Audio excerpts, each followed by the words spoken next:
ce geste de toi viendra mon secours.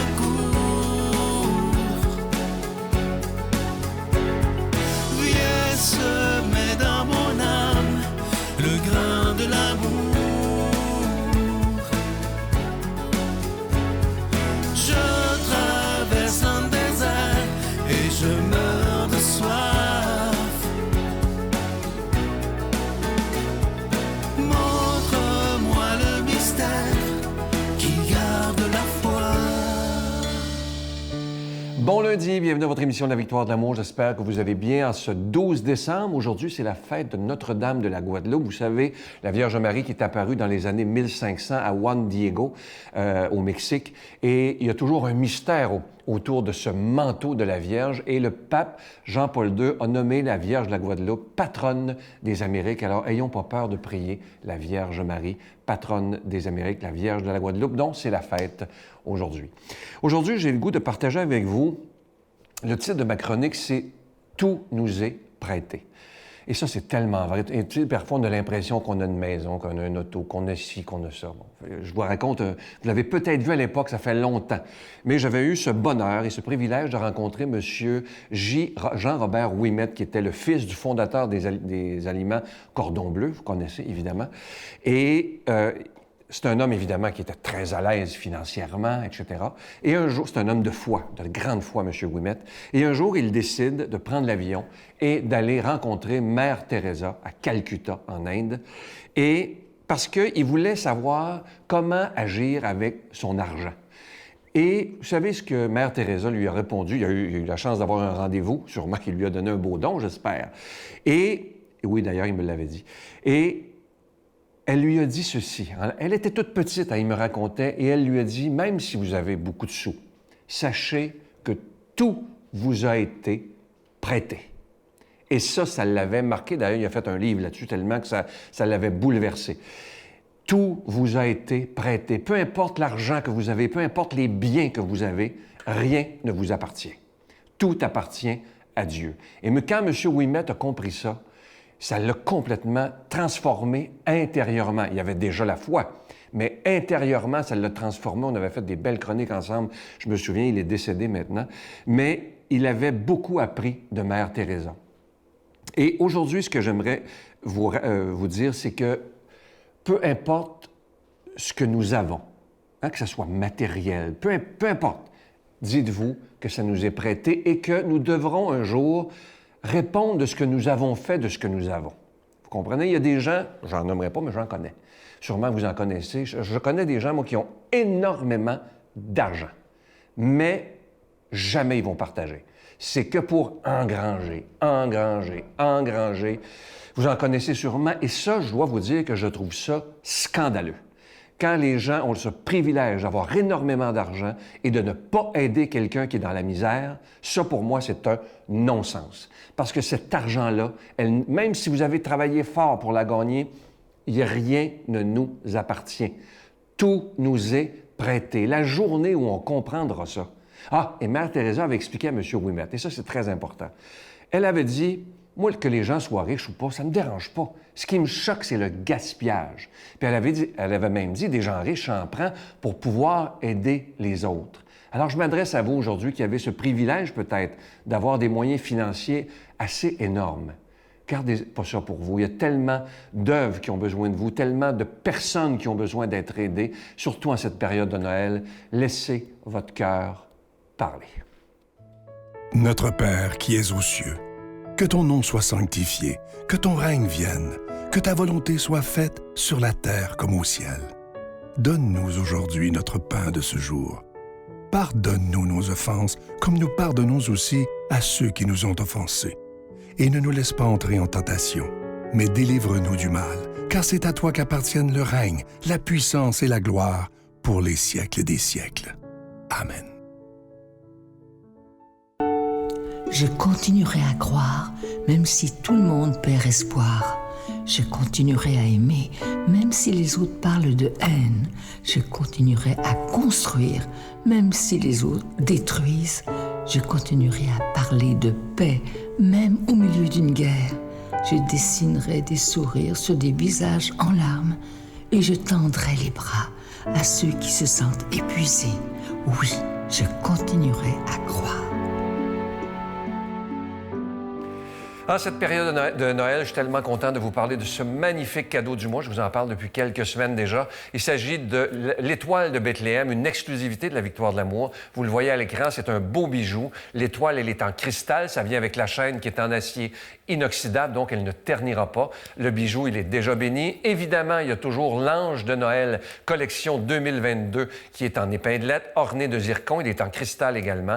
Et à la demande de tellement de personnes, la médaille miraculeuse est toujours disponible et elle aussi, elle vient avec la chaîne. Je vous rappelle que ces bijoux sont déjà bénis. C'est avec un don de 25 $, et si vous en voulez deux, avec un don de 40 $. Je vous donne l'adresse. La Victoire de l'amour, case postale 120, succursale Boucherville à Boucherville, le J4B 5E6, je vous la redonne. La Victoire de l'amour, case postale 120, succursale Boucherville à Boucherville, le J4B 5E6. Également par téléphone, par carte de crédit du lundi au vendredi de 8h30 à 16h30 dans le 514-523-4433. 523-4433 ou sans frais le 1-888-811-9291, 1-888-811-9291 et aussi sur notre site Internet. Vous savez que c'est une façon très sécuritaire, rapide et efficace de faire votre don, le www.lavictoiredelamour.org. Je vais prendre le temps de vous remercier de votre don spécial en cette période de Noël. On a besoin de vous. Vous savez que ça fera bientôt 28 ans que cette émission existe et ça, c'est grâce à chacun et chacune d'entre vous. Alors, merci encore une fois de votre offrande spéciale de Noël 2022.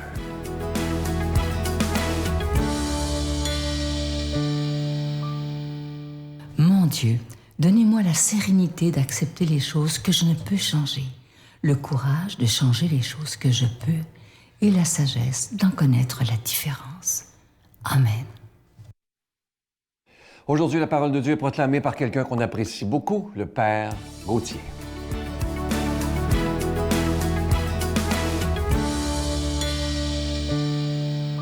Bonjour, chers frères et sœurs. L'évangile qui nous est donné, l'évangile selon saint Luc, au chapitre 1, versets 39 à 56. En ce temps-là, Marie partit en hâte pour se rendre dans les hauts pays, dans une ville de Juda. Elle entra dans la maison de Zacharie et salua Élisabeth. Or, lorsqu'Élisabeth entendit la salutation de Marie, l'enfant bondit dans son sein et Élisabeth fut remplie de l'Esprit Saint. Elle poussa d'un grand cri et dit, « Tu es bénie plus que toutes les femmes, béni aussi le fruit de ton sein. Comment m'est-il donné que vienne à moi la mère de mon Seigneur? Car lorsque ta salutation a retenti dans mes oreilles, voici que l'enfant a bondi d'allégresse en mon sein. Bienheureuse celle qui a cru. Ce qui lui a été dit de la part du Seigneur. Alors Marie dit, mon âme exalte le Seigneur, et mon esprit s'est rempli d'allégresse à cause de Dieu mon Sauveur. Parce qu'il a porté son regard sur son humble servante, oui, désormais toutes les générations me proclameront bienheureuse. Parce que le Tout-Puissant a fait pour moi des grandes choses, saint est son nom. Sa bonté s'étend de génération en génération sur ceux qui le craignent. Il est intervenu de toute la force de son bras. Il a dispersé les hommes à la pensée orgueilleuse. Il a jeté les puissants en bas de leur trône. Il a élevé les humbles. Les affamés, il les a comblés de biens, et les riches, il les a renvoyés les mains vides. Il est venu en aide à Israël, son serviteur, en souvenir de sa bonté, comme il avait dit à nos pères en faveur d'Abraham et de sa descendance pour toujours. Marie demeura avec Élisabeth environ 3 mois, puis elle retourna chez elle. Oui, frères et sœurs, nous connaissons tous cet évangile de l'Annonciation ou encore de la Visitation autant pour moi. Et nous connaissons aussi la relation entre Marie et Élisabeth. Ici, c'est extraordinaire parce que j'ai envie d'attirer l'attention sur la joie. La joie, frères et sœurs. Nous approchons la Nativité, nous sommes le 3e lundi de l'Avent et déjà c'est la joie qui apparaît. Et c'est ça la venue du Seigneur Jésus-Christ. Il vient nous donner la joie, mais comment entrer dans cette joie? Comment entrer dans la joie du Seigneur? Ah, il faut croire en lui. Vous voyez la différence entre Marie et Zacharie. Zacharie a douté, Marie a cru et elle est entrée dans cette joie. La joie que le Seigneur nous invite à entrer n'est pas une joie béate comme le monde le propose, mais une joie très profonde, une joie qui, au-delà des complexités, au-delà des difficultés de notre vie, Dieu est présent. Mais pour entrer dans cette joie, revisitons encore ensemble ce passage extraordinaire. Nous voyons d'abord qu'il y a deux femmes magnifiques, Marie et Élisabeth. Deux femmes qui ont reçu leur enfant de par miracle, un directement par Dieu et l'autre par Zacharie. Et c'est extraordinaire, on voit que les deux femmes se rencontrent, mais la première qui salue l'autre, c'est celle qui porte le Seigneur. C'est l'humble servante du Seigneur. Et on voit qu'à la salutation de Marie, Élisabeth est remplie de l'Esprit Saint. Et l'enseignement que ça nous donne, c'est que frères et sœurs, nous ne pouvons pas préparer la nativité de notre Seigneur sans prendre Marie avec nous. Nous ne pouvons pas préparer cette rencontre avec le Seigneur sans prendre Marie dans notre cœur. Et c'est la grande nouvelle aujourd'hui que nous donne Notre-Dame de Guadeloupe, parce que nous célébrons aussi Notre-Dame des Amériques. Et c'est un message aujourd'hui. En prenant Marie dans notre cœur, nous découvrons la beauté de Jésus-Christ. Et en célébrant cette fête aujourd'hui avec nos frères, n'est-ce pas, des Amériques du Sud, nous voulons redire cette merveille que la Vierge Marie nous donne. Elle nous permet, comme le dit aussi Saint Louis Grignon de Montfort, de disposer nos cœurs à recevoir le Verbe de Dieu. Mais à recevoir le Verbe de Dieu, pas dans la tristesse, mais dans une joie extraordinaire. Et c'est pourquoi le Magnificat, c'est une explosion de joie. Une explosion de joie parce qu'on se rend compte, vous et moi, frères et sœurs, que toute la merveille de l'incarnation n'a pour sens que l'amour de Dieu. C'est parce que Dieu nous aime qu'il est venu pour demeurer avec nous. C'est parce que Dieu aime chacun d'entre nous qu'il veut vivre avec nous. Et la grande question, allons-nous entrer dans cette joie? Allons-nous entrer dans cette joie de la nativité? Cette joie que l'ange va nous dire le 24, « Aujourd'hui, Odie, un sauveur est né pour toi. » Et voici que Marie vient nous l'annoncer dans le Magnificat. Dieu, dans sa miséricorde, s'étend d'âge en âge sur ceux qui le craignent. Alors soyons comme Marie-Élisabeth, ceux-là qui craignent le Seigneur. Pas une crainte servile, mais une crainte filiale, parce que Dieu nous aime, une crainte des enfants bénis du Père. Alors, frères et sœurs, qu'en revisitant aujourd'hui, n'est-ce pas, l'évangile de la visitation et en célébrant Notre-Dame de Guadeloupe avec nos frères et sœurs, et aussi en célébrant, n'est-ce pas, le souvenir des autochtones que nous célébrons aussi ici au Canada, demandons au Seigneur de nous bénir, de nous protéger, de nous garder. Au nom du Père et du Fils et du Saint-Esprit. Amen. Je vous salue Marie, pleine de grâce. Le Seigneur est avec vous. Vous êtes bénie entre toutes les femmes, et Jésus, le fruit de vos entrailles, est béni. Sainte Marie, Mère de Dieu, priez pour nous pécheurs, maintenant et à l'heure de notre mort. Amen.